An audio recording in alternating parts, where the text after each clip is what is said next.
Nosaltres vos recomanem aquesta obra de teatre d'Arthur Miller, que es diu La muerte d'un viajante, perquè és un llibre que plasma la realitat del seu temps, que va ser publicat en 1949. Refleja un poc, perquè estava passant tot del crack de Nova York i tal, i intentem reflejar-lo un poc en l'actualitat, no? I tracta d'una persona de classe mitja que tenia un treball més bé roïn i que es proposava complir el sueño americano, no?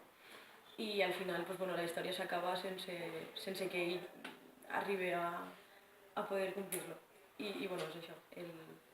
Parlem un poc del sueño americano, però que per a tots no era possible en aquell temps, no? I res, està així la nostra aportació perquè estem treballant en ella.